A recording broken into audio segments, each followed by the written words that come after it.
1 minute గౌరవ సభ్యులు బట్టి విక్రమార్క గారు నేరుగా మళ్ళీ 10 నిమిషాలు గౌరవ సభ్యులు బట్టి విక్రమార్క గారు నేరుగా సబ్జెక్ట్ మీద మాట్లాడారు అధ్యక్ష. బాగా మాట్లాడారు, సంతోషం. వారి అభిప్రాయాన్ని వారు చెప్పారు అధ్యక్ష. దయచేసి నేను వారికి విజ్ఞప్తి చేస్తా ఉన్నాను, నేరుగా డైరెక్ట్ గా స్పీకర్ చైర్ మీదనే, డైరెక్ట్ గా స్పీకర్ గారి మీదనే ఈరోజు మీరు నిందలు వేస్తూ you are casting aspirations on the chair and your work as a deputy speaker. Sir, this is not fair. దయచేసి నేను కోరుతాను, ఈ సభలో ఏది కూడా పద్ధతి ప్రకారం నియమావళి ప్రకారం నడవడం లేదు అన్న మాట మీరు ఉపసంహరించుకోవాలని కోరుతా ఉన్నా. గతంలో మేము కూడా ఈ సౌజ్ లో ఉన్నాము, మీరు ఆ చైర్లో ఉన్నప్పుడు మేము కూడా చూసినాం ఏ రకంగా ప్రభుత్వాలు నడిచినవి మేము కూడా చూసినాము. మధ్యాహ్నం 1:30 ఆకలిస్తుంటే వాయిదాలు వేసుకుని పారిపోయిన రోజులు ఉన్నాయి తప్ప ఇప్పుడు 12 గంటలు సభలు నడుస్తా ఉన్న పరిస్థితులు అధ్యక్ష. దయచేసి ఆ రకంగా మాట్లాడొద్దని కోరుతా ఉన్నాను. నేరుగా స్పీకర్ గారి మీద నిందారోపణలు చేసే విధంగా మీరు మాట్లాడడం సబబు కాదు. వారికి ఇంకో విషయం కూడా విజ్ఞప్తి చేస్తా ఉన్నా, ఈరోజు రూల్స్ కమిటీని కూడా మనం అమెండ్ చేసుకున్నాం అధ్యక్ష. రిపోర్ట్ కూడా రూల్స్ కమిటీలో వారు కూడా ఉన్నారు, రిపోర్ట్ మనం ఆమోదించుకున్నాము.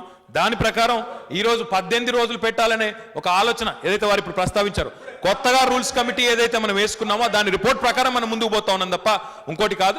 సభ ఖచ్చితంగా నియమావళి ప్రకారం, సాంప్రదాయాల ప్రకారం గౌరవ స్పీకర్ గారి నేతృత్వంలో జరుగుతూ ఉంది.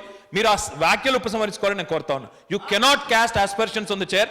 అధ్యక్ష, ఇప్పుడు వీళ్ళ పరిస్థితి ఎట్లా అయిపోయిందంటే, క్రికెట్ సీజన్ నడుస్తూ ఉంది అధ్యక్ష, క్రికెట్ సీజన్ నడుస్తూ ఉన్నది. ఈరోజు పరిస్థితి ఎట్లా ఉందంటే, కాంగ్రెస్, మా శాసనసభాపక్షం కాంగ్రెస్ పార్టీది పాకిస్తాన్ క్రికెట్ టీం ఉండేది అధ్యక్ష ఇదివరకు. అందులో ఒకరు కెప్టెన్ గా ఉంటే 10 మంది ఎక్స్ కెప్టెన్లు ఉండేవాళ్ళు అధ్యక్ష. ఇక్కడ వాళ్ళ పరిస్థితి కూడా అట్లే ఉన్నది. వారి నాయకుడు అంటేనే వారికి గౌరవం లేదు అధ్యక్ష. మొత్తంగా ప్రతి ఒక్కరూ తమకు తామే నాయకుడిగా భావించి ఈరోజు ఎవరి పార్టీకి వారు శాసనసభా పక్షాన్ని నడుపుతామంటే ఇదేం పద్ధతి అధ్యక్ష? జానారెడ్డి గారు మాట్లాడతారు, నిరసన చెప్తున్నాం కూర్చున్నామంటారు. శాసనసభా పక్షం వెనకాల ఉన్న వారి పిసిసి ప్రెసిడెంట్ గారు, వర్కింగ్ ప్రెసిడెంట్ గారు వారి మాటను వారు ఖాతరు చేయరు. ఏం పద్ధతి అధ్యక్ష ఇది? శాసనసభా పక్షం ఈ పద్ధతిలో పనిచేస్తుంది అధ్యక్ష? ఇంకా వారు వచ్చి మాకు నియమావళి చెప్తారు, నీతులు చెప్తా ఉన్నారు. ఇది కరెక్ట్ కాదు అధ్యక్ష. దయచేసి ఇప్పటికైనా గౌరవ పెద్దలు నేను కోరుతా ఉన్నా, సబ్జెక్ట్లో మీరు ఎంత మాట్లాడాలనుకున్నారో అంత మాట్లాడినారు. ప్రభుత్వాన్ని మీరు ఎండగట్టాలనుకున్నారు, ఎండగట్టినారు. మేము తప్పులు చేస్తున్నాం అనుకుంటే ప్రజలు చూస్తూ ఉన్నారు. మేము మీకు విజ్ఞప్తి చేసేది ఒకటే, స్పీకర్ గారిని అగౌరవపరిచే విధంగా మీరు చేసిన వ్యాఖ్యలు ఉపసంహరించుకోవాలని నేను డిమాండ్ చేస్తా ఉన్నా. ఈ ప్రభుత్వం, తెలంగాణ ప్రభుత్వం, తెలంగాణ రాష్ట్రం ఒక పద్ధతిలో నడుస్తున్నది. ఖచ్చితంగా ఇక్కడ ఇండిసిప్లిన్ టాలరేట్ చేయరని ఒక మంచి మెసేజ్ కూడా దేశానికి ఇచ్చుకున్నాము.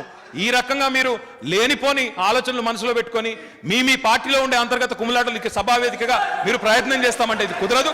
ఏ పరిస్థితిలో కూడా ఈ ప్రభుత్వం నియమాలకు అనుగుణంగా, శాసనసభ సాంప్రదాయాలకు అనుగుణంగా నడుస్తుంది తప్ప వ్యక్తుల ఇష్టాయిష్టాల మీద మాత్రం నడవదని గౌరవ పెద్దలు గుర్తించాలని కోరుతా ఉన్నది.